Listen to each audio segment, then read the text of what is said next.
Hello there, fellow humans, and welcome to this video. Today I want to talk about the T26E5 because it is in the shop right now, and also these crates, but don't buy those. Fuck the crates. I've already made a video about those, so you can check that out if you want. And also don't forget to like and subscribe while we're at it. Now, these two are sold for 10,000 and for 5 and 7k each, so you would assume that you're getting a discount here, but I'd say with the real value of the T25 Intrepid being around 3,000, you're not actually getting that much of a discount anyway. So let's talk about the T26 mainly here, because the Pilot is crap. This thing for 7k, well, obviously it was sold last Black Friday for 5,000 gold, but I was without equipment and without those kind of things, so if it was 6k it would be a very good offer. If it now is 7k, I don't know, because especially for Black Friday you're going to have the T24E2 in an event type thing, which is substantially better tank than this. However, this is still a very, very strong tank, and let's find out why. Obviously we start off with the armor. Very strong, it's an American turret. It's basically a very well armored, slightly slower Pershing, which makes it good, because the Pershing is kind of trash. It is going to get buffed soon, which is going to untrash it a bit.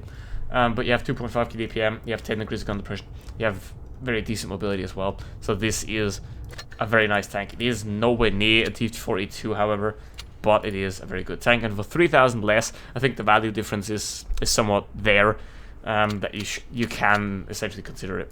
You also got the Pilot. We're going to talk about that later though, but first let's play the T26. So here we go into the battle with the T26E5, and we're going to obviously go to the bridge here on this map, because going city is a very stupid idea. Now they have 2 mediums, we have 4 basically. Well, light tank, but that doesn't really matter. At that point we should definitely gain the bridge and then should be able to win from there, hopefully. Meanwhile our TVP VTU hasn't really understood that throwing isn't fun, but anyway, you know, it's just a game and everyone can have fun. Even if you're ruining someone else's fun, you're apparently allowed to have fun, right? Yeah, I don't think so. So, let's now go for the Progetto here. 2.5k DPM, we can up that a bit with using the adrenaline as well. You obviously have to hit your shots. I'm gonna be like that other guy that was like, oh my god, I missed a shot, it's a bad tank. Oh my god, I hit a shot, it's a good tank. Yeah. No. So, let's go. Bolsig is camping at the back, so I'm gonna go stay on this side. The E75 TS is dead. What a surprise. What a surprise, people. You know. Like, I would be talking nonsense if it wouldn't be confirmed in every video. You know? Go City, he did. Okay, let's see. I'm gonna use this guy as a bit of a damage farming tool. Would be nice, but obviously we're gonna watch for this guy as well. Watch your minimap, you know, look at the minimap, because then you can see where they are, and then you can profit and do damage. Otherwise you're gonna get smashed in the side for 1,000 damage, because American tanks have very weak rears, so you can certainly be HE'd in the rear by a smash, or by, I mean, most tanks anyway, because I think 38mm, so that is something that have to watch out for a lot. And also the sides aren't really good enough to side scrape, so this thing's most home in the hull down environment. But obviously that is not always the case, and you can't always use that. And now city players are obviously dead, so now we're gonna have to try to make something work here with this one-shot Progetto.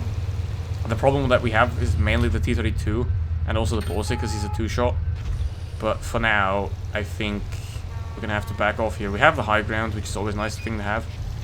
I'm gonna try to move over here. Maybe Bolsig's trying to do something funky. Oh, he isn't. Right, the T34 is going for me. Yep, this is not good. Yeah, I mean the guy's just gonna straight push me. There's not much I can do here, because they're actually playing together and they're doing it how you're supposed to. You know, play together, push together. Then there's no chance for the enemy to like recover or get 1v1s, because if you're in a clutch situation, you always want to have 1v1s. You know, like here, a 1v1 him, now a 1v1 him, and then I move on, but that obviously isn't possible, unfortunately, because they all converge onto me at the same time. Nonetheless, it's been a decent game. So now, let's move on to the T25, and please stop going city, ever. I mean, you can kind of see who went city and who didn't. So, anyway, let's now go for the T25 Pilot. And this thing is really shit. It has less DPM, less penetration, well, less armor as well. And the mobility is slightly better, but not by much. So, yeah. I mean, with a Pershing being buffed and getting 2,700 DPM, there is literally no point in ever spending any money on this thing because it is trash. So, here we go. Here we go in the Pilot into the battle, and it's a Tier-8 only battle, which is not too bad. It could be worse. I mean, in a Tier-9 battle, you're basically hopelessly lost.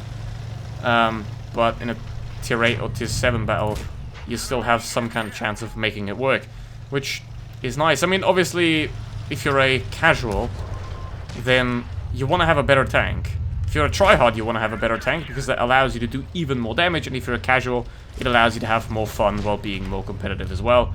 So, it is, for everyone, it's beneficial for everyone to buy a better tank. Because obviously, a better tank makes you, on one side, makes you a better player if you bother to try hard, or to actually do well. On another side, if you don't care, it makes you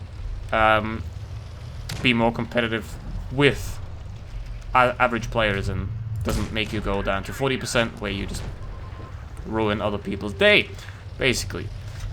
So,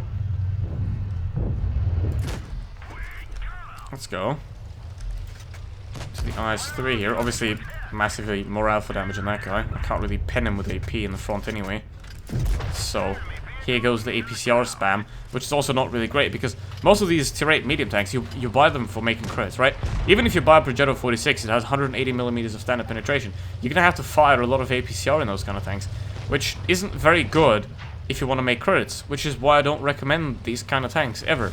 You know, penetration is a very overlooked thing among premium tanks because a premium tank with more penetration is better, even if it's worse in a lot of other aspects, because it's going to make you more credits because you have to fire less premium rounds. You know, for example, this thing would be better than the Progetto if it had 220 pen as a credit maker, because you'll just have to fire less APCR, and therefore you can make more money, and that is always nice.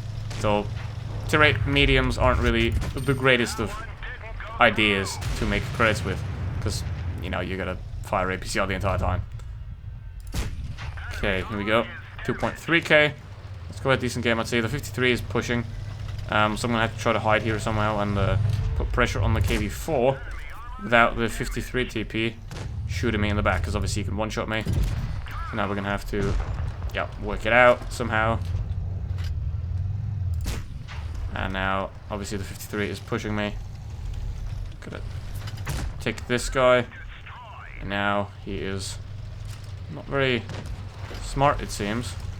He's gonna shoot. He did shoot. Now we gotta track him, or try to. Oh, this is a pretty good game for me, actually, surprisingly. 3k. What did you do him, bro? That is exactly what you don't want to do when you're in one of the X situation, because if you push forward, you give up all the control, right? You have to go back, and as in the T26 game already, you want to sit back and you want to take 1v1s. You don't want to push in and take them all at the same time. And yeah, we end up with 3,200 damage, which is a very good result for this thing. But nonetheless, as I said at the beginning, T26 can be a good purchase. The T25, however, is absolutely not. I actually recommended the tank for once. I mean, I don't know, I like this thing, I like it. And if you like this video, don't forget to hit the like button and subscribe. And thank you very much for watching. I would still wait for Black Friday though. It's a good offer, not a great one. So wait for Black Friday. And yeah, that's it for today. Thanks for watching. See you for the next one. Goodbye!